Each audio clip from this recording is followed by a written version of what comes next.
It feels like everyone's always saying the world is changing so fast, right? But you know it really hits home when you're actually in the thick of it, dealing with all this volatility and certainty and complexity. And, well, they call it VUCA for a reason, right? Yeah, the VUCA world. Yeah. It's more than just a buzzword, though, isn't it? It really gets to the heart of how businesses have to operate these days. It's like you're not just standing still, you know? Exactly. Companies aren't on a treadmill where they can just keep pace. It's more like you're always either climbing or you're sliding back down. No real in-between. Absolutely. The pace of change is just relentless. You snooze, you lose, as they say. So that brings us to today's deep dive. And this is a topic that one of our listeners actually suggested. It's all about activating growth. Ah, I see. We've got a proactive audience member out there. Always a good sign. Right. And they pointed us to this really intriguing book. It's called Wu, which for those of us who don't read Chinese, translates to activating growth. So getting right to the heart of the matter. No messing around. And that's exactly what we're going to do today. This isn't about some quick marketing gimmick or, some overnight success scheme. This is about building a really solid, systematic approach to growth. Creating a framework that works for businesses, especially in this crazy VUCA world we were just talking about. A framework for sustainable growth. Not just a one-hit wonder, but something you can build on and keep the momentum going. I like it. Exactly. And the book lays out this really compelling 4-part model for achieving that. And that's what we're going to unpack today. First, it's about activating entrepreneurial spirit. That's the foundation. The heart and soul of it all. Got to have that fire in the belly right. Then from there, we move into activating strategic growth. So taking that entrepreneurial energy and channeling it in the right direction. Giving it some shape and focus. Turning that raw energy into something that can actually move the needle, so to speak. Right. After that, it's activating management. So this is where the rubber meets the road in terms of actually getting things done. Implementation. The unsung hero of so many success stories. And last but not least, we have activating employees' heart, brain, and hands. Ah, yes. Engaging the whole team. Getting everyone rowing in the same direction.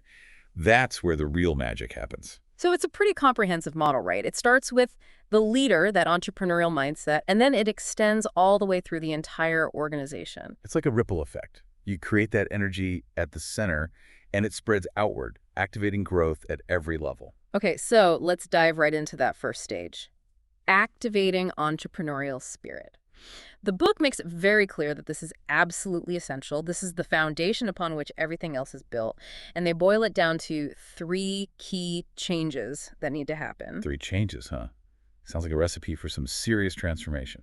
It is, and it's interesting because they don't start by talking about market trends or, fancy new technology. They're going deeper than that, aren't they? They are. They start with the individual, the entrepreneur, because their belief is that the way the leader thinks, their mindset, that ultimately shapes the entire trajectory of the company. It all starts at the top. The leader sets the tone, the culture, the whole vibe of the organization. Right. So the first of these 3 changes is changing the entrepreneur. And the core idea here is that the entrepreneur, they're the creator, the driving force. But in this world where everything's constantly changing, they have to be willing to adapt and evolve as well. Can't just rest on your laurels, right? So the world's moving too fast for that. And they use a really interesting example to illustrate this. They talk about Nokia. Remember them? Oh, yeah. The phone that could survive anything. Right. Back in the day, they were like the kings of the mobile phone world. Unstoppable.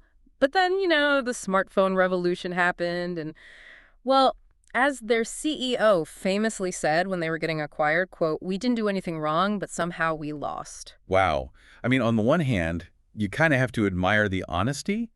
But on the other hand, that's a pretty stark admission of failure, isn't it? It is. And it's a cautionary tale, right? It shows that even if you're at the top, even if you think you're doing everything right, you can still get blindsided if you're not actively cultivating a growth mindset. If you're not constantly looking ahead, anticipating what's next, you can get left behind. It makes you wonder, what was missing in Nokia's leadership that prevented them from seeing the shift coming? What internal resistance to change was there? You have to be willing to challenge your own assumptions.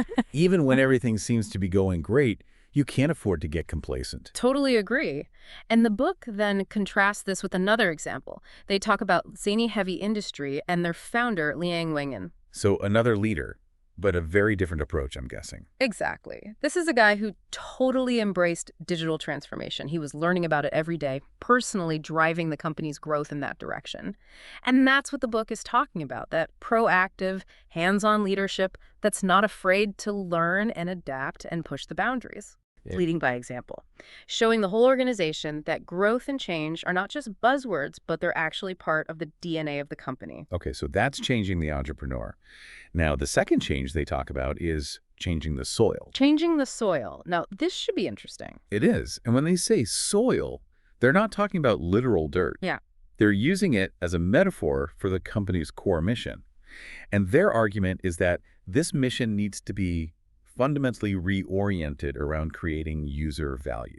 So less about the company itself and more about the people they serve. Right. It's a shift from an inward focus on who we want to be as a company to an outward focus on who we help our users become. And they give some great examples of companies that do this really well.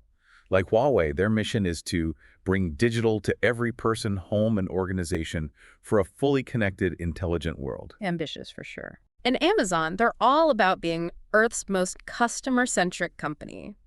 Microsoft wants to empower every person and every organization on the planet to achieve more. Walmart is focused on saving people money so they can live better. And Meituan, their goal is to help people eat better, live better. So they're all really focused on the impact they have on people's lives. Exactly. It's not just about making a profit, it's about making a difference. Okay, but how do you translate that into something actionable? How do you know if you're actually living up to that user-centric mission? Well, the book actually provides a really practical tool for that. They call it the one look, three questions method. One look, three questions. Okay, I'm intrigued. So the one look is about whether the company's strategic decisions are actually aligned with their stated mission. Are they walking the walk, so to speak? And then the three questions are designed to be asked of employees at all levels of the organization. So getting everyone on board from the top to the bottom. Exactly. And the questions are, first, do you understand what the company's mission is? Like, can you actually articulate it? Second, do you understand the role your department plays in achieving that mission? And third, do you understand how your individual work contributes to the overall mission? It's a reality check. It makes sure everyone is on the same page, working towards the same goals. Right. And if there are disconnects at any of those levels, it's a sign that the mission isn't really taking root, that the soil isn't fertile, so to speak. Okay, so that's changing the entrepreneur and changing the soil. What's the third change? The third change is changing goals. And this is where they really challenge companies to think big. They advocate for setting really high aspirations. They even use this phrase, choose the high ground. Shoot for the moon, as they say. Even if you miss, you'll land among the stars. Right. And they have this analogy with eagles and sparrows. Sparrows, they fly close to the ground, right? And they tend to have shorter lifespans. But eagles, they soar to great heights. They live much longer. And the book's argument is that the level of ambition in a company's goals actually has a direct impact on its longevity and its capacity for growth. So the higher you aim, the farther you'll fly. Yeah. It makes sense, but it's easy to get caught up in the day-to-day and lose sight of those bigger aspirations. And they actually share their own story to illustrate this. Action Education, the organization behind the book, they set this really ambitious goal to become a world-class business school. And at first, there was a lot of skepticism within the company, like, how are we going to pull that off? But that goal, that ambitious target, it ended up being a huge catalyst for growth.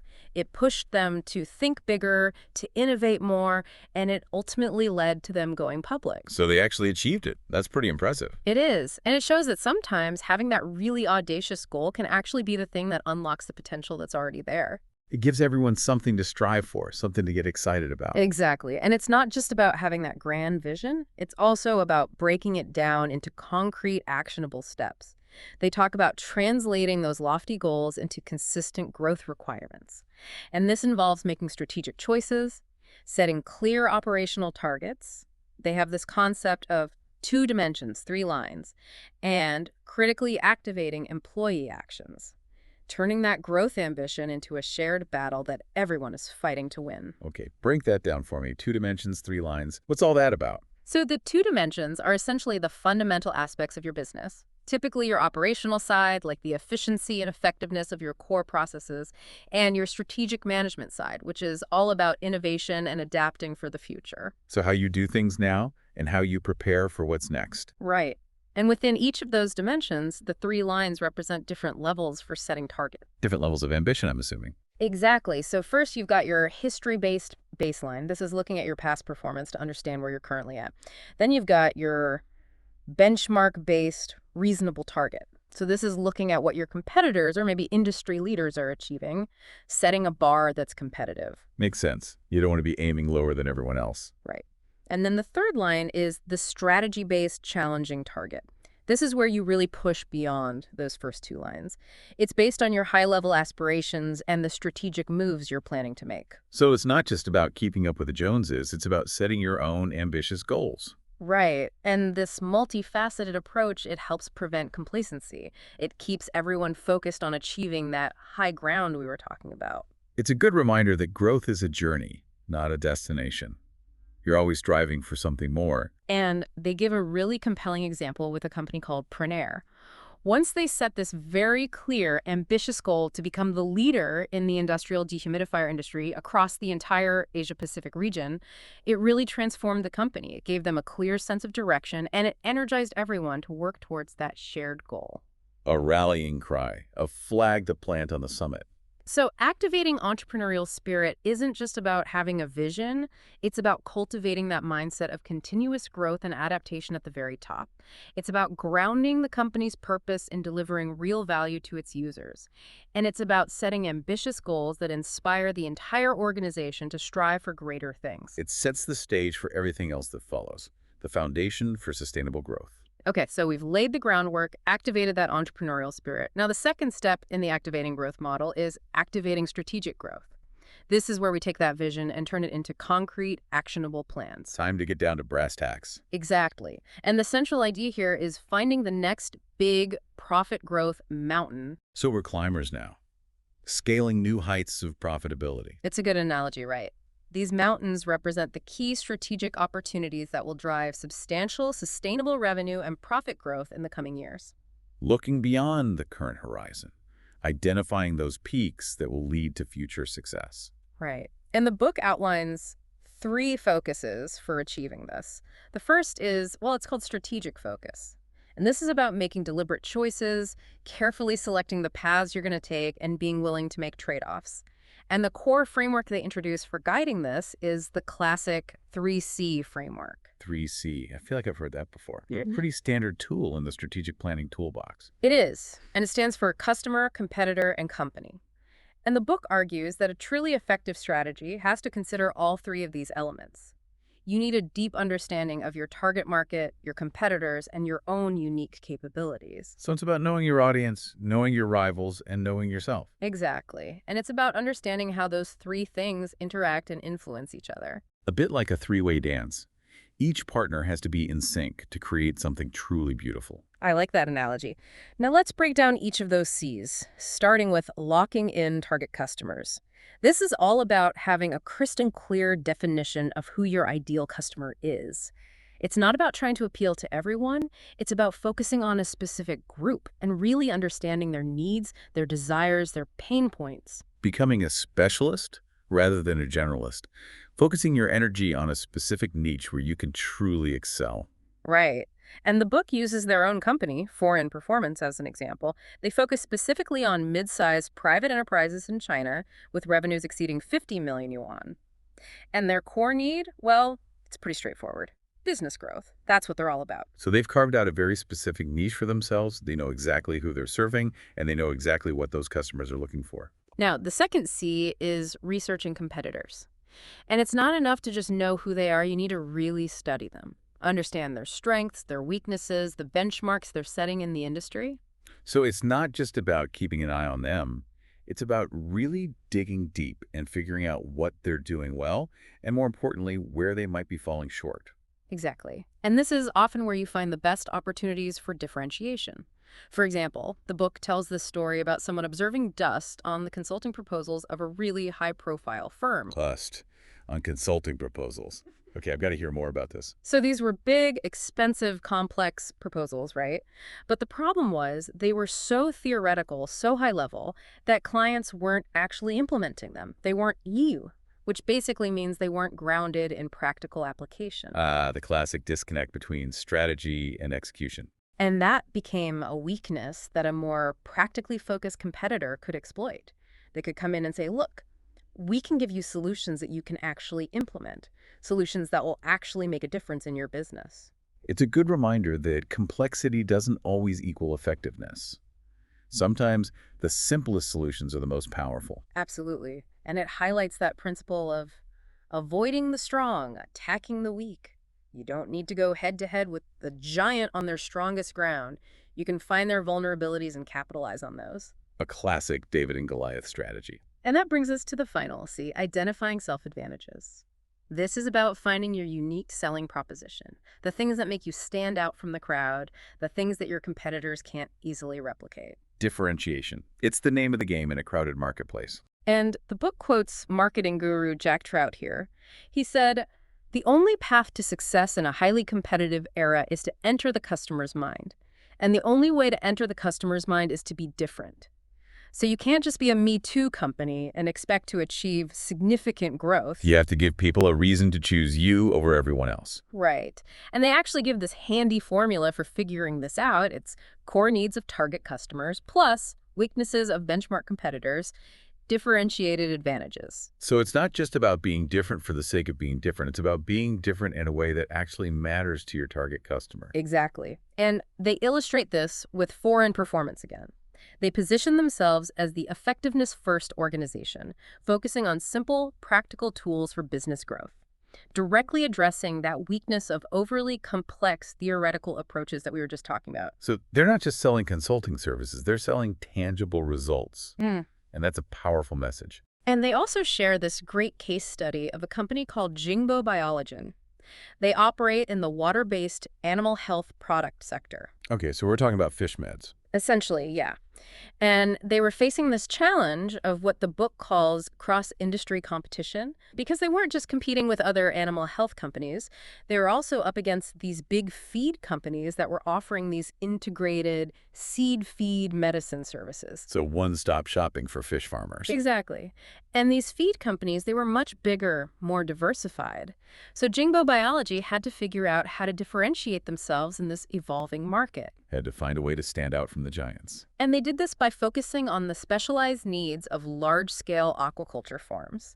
They leveraged their deep expertise in animal health products and offered a level of specialization and service that these big feed companies just couldn't match. So they went deep rather than broad, focused on a specific niche where they could really add value. Exactly. And it's a great example of how the 3C framework can help a company navigate a complex, evolving market. It's about knowing your customer, knowing your competition, and knowing yourself, and then using that knowledge to create a winning strategy. Okay, so we've covered a lot of ground already. We've talked about the importance of activating that entrepreneurial spirit and then channeling it into a clear strategic direction. Laying the foundation for sustainable growth. And in the next part of our deep dive, we're going to explore how to take that strategic framework and actually make it operational within the company. We're going to talk about activating management. Bringing those strategic plans to life. And then, critically, how to engage your entire workforce, how to activate their heart, brain, and hands to really achieve that consistent, sustainable growth we've been discussing. The human element. The secret sauce that turns a good strategy into a great success story. So stick with us. We're just getting to the really practical, impactful stuff. The nitty-gritty of making it all happen. Welcome back to our deep dive into activating growth. We've already unpacked the first two steps, cultivating that all-important entrepreneurial spirit and then shaping it into a clear strategic direction. Setting the stage for action. Exactly. And now the third step in this model is activating management. And this is where we bridge the gap between those high-level plans and actual on-the-ground results. Turning strategy into reality. Making things happen. The book really emphasizes that this is a critical role for management. You've got the entrepreneur setting the overall vision, you've got the strategic plan in place, and now it's up to management to translate all of that into concrete actions. It's the engine room of the whole operation. They're the ones who have to cascade those strategic growth objectives down through the entire organization. Make sure everyone's aligned, everyone's rowing in the same direction, and everyone's working together to achieve those shared goals. Getting everyone on board and moving towards the summit. Right, and this isn't just about telling telling people what to do. It's about building a truly growth-oriented organization from the inside out. It's about creating a culture that embraces growth, that sees it as an opportunity, not a burden. And the book outlines 3 key phases within this stage. First, we have organizational restructuring. Then it's talent optimization, and finally, execution control. So let's start with organizational restructuring. Shaking things up a bit. In a good way, hopefully. The core idea here is that the way a company is structured, the way different teams and departments interact, all of that needs to be aligned with the growth plan. Structure has to support strategy. The book advocates for a model that they call platform professional business autonomous. Any thoughts on what that might mean? Well, it sounds like it's about finding a balance between centralized resources and decentralized decision-making. That's exactly it. So the platform professional part refers to creating this centralized hub, this platform, that provides shared resources and expertise across the entire organization. This could include things like core technology infrastructure, finance and accounting functions, human resources, you name it. And the professional aspect emphasizes the importance of having deep expertise within those centralized functions. So building a strong foundation of shared resources and expertise. Right. But at the same time, the model also emphasizes empowering individual business units or product teams to operate autonomously, giving them the freedom to make decisions and execute strategies that are tailored to their specific markets and customers. So it's about being both efficient and agile, having that centralized support, but also having the flexibility to move quickly and adapt to change. It's about finding that sweet spot, having standardized processes where they make sense, but also fostering a sense of ownership and agility at the level closest to the customer. It's a delicate balance for sure, but when you get it right, it can be really powerful. Okay, so that's organizational restructuring. Now let's talk about talent optimization. And here, the book makes a really interesting point. They say that when it comes to talent, you should focus on doing subtraction before doing addition. Less is more, sometimes. In this case, yes. It's about taking a really critical look at your existing talent pool before you start bringing in new people. Making sure you're getting the most out of the people you already have. Right. Are people in the right roles? Are their skills being fully utilized? Are performance expectations clear? It's about maximizing the effectiveness and productivity of your existing team before you start expanding it. It's like decluttering your closet. Get rid of the things you don't wear anymore, and then you can see more clearly what you need to add. Great analogy. And then once you've done that internal optimization, then you can start strategically looking at adding new talent to fill specific gaps or support those growth objectives. It's a much more targeted and efficient approach. It prevents you from just piling on more and more people without really thinking about how they fit into the overall strategy. Exactly. And the final phase in activating management is execution control. And this is where the rubber really meets the road. Time to get down to business. It's about making sure that all those carefully laid out growth plans are actually being implemented effectively. And the book emphasizes this approach of mechanism-driven check for landing. Mechanism-driven check for landing. Okay, let's unpack that. So mechanism-driven means putting in place clear processes, robust systems, and KPIs to track progress and monitor performance. It's not about micromanaging people, it's about having a reliable framework in place that naturally drives consistent execution. Providing the structure and support that people need to succeed. And then check for landing really emphasizes the importance of not just launching a plan, but actively following through on it, making sure it actually delivers the desired results. Not just setting goals, but making sure you actually achieve them. Right, and this requires both internal self-discipline from individual employees and supportive external structures from the organization. So it's about personal accountability, but also about having the right systems and processes in place.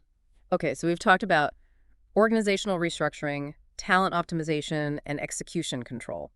Those are the 3 key phases in activating management. And now we come to the 4th and final step in the activating growth model, activating employees' heart, brain, and hands. Engaging the whole team. Yeah. Unleashing their full potential. Exactly. And the book's premise here is that once you have that entrepreneurial spirit, that strategic direction, and those management structures in place, the final piece of the puzzle is to fully engage your employees. Making them feel like they're part of something bigger than themselves. Right. And this isn't just about motivating the frontline workers. It applies to everyone across the organization.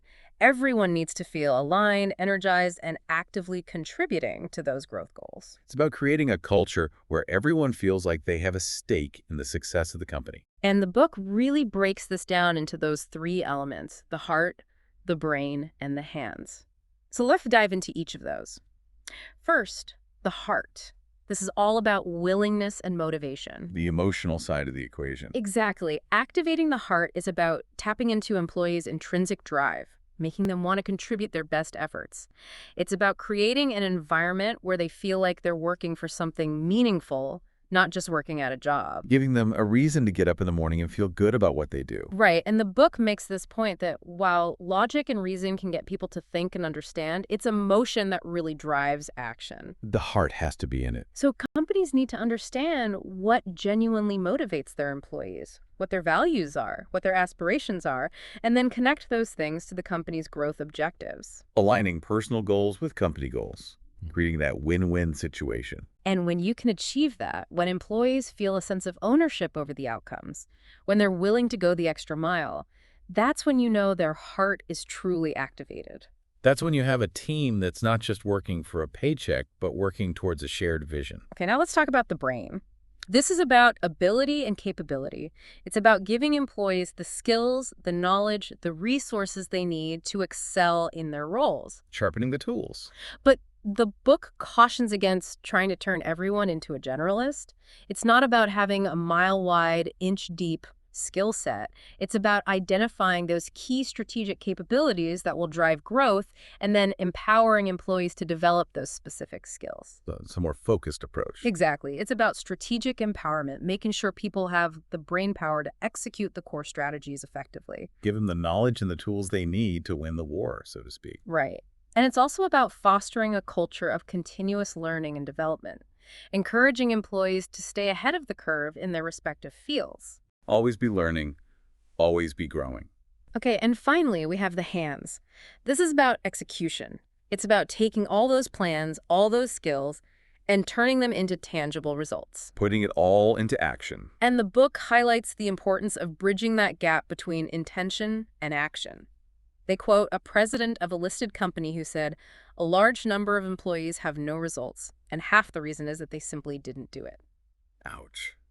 That's a pretty stark assessment. It is, but it's a reminder that having a plan isn't enough. You have to actually execute on it. You have to do the work. Walk the walk, not just talk the talk. Right, so activating the hands is about combating procrastination, building a strong culture of follow-through, and making sure that tasks are not just planned, but actually completed. Breaking down those barriers to action. Exactly. And it requires both individual self-discipline and supportive organizational structures. So personal responsibility and the right environment. To summarize, activating the heart is about internal and external inspiration, connecting with employees' values and creating that shared sense of ambition.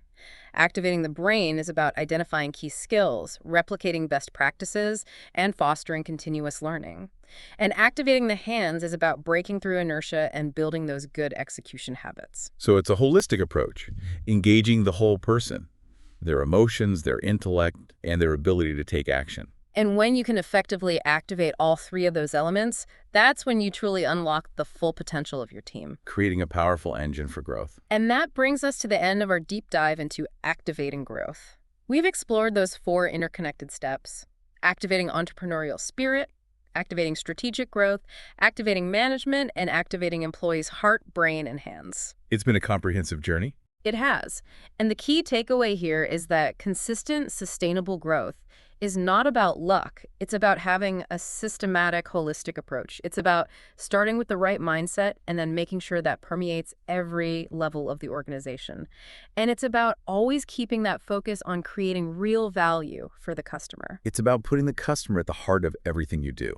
Because in today's world, continuous growth isn't optional. It's essential for survival. You're either growing or you're falling behind. And by understanding and implementing these principles of activating growth, you can position your company not just to survive, but to thrive. To reach new heights. And I want to leave you with one final thought. The book talks about business growth being a process of organizational self-cultivation. That's an interesting way to put it. It's about consciously working to overcome those less productive aspects of human nature, both individually and collectively, and channeling the positive forces of creativity, contribution, and dedication. So it's about growth on a personal level as well as a professional level. Exactly. And it's about having that deep belief in your mission, that unwavering commitment to pursuing growth, and asking yourself, what's the belief that will fuel your organization's journey? It's a question worth pondering. It is. Thanks for joining us on this deep dive. We'll see you next time. Until then, keep growing.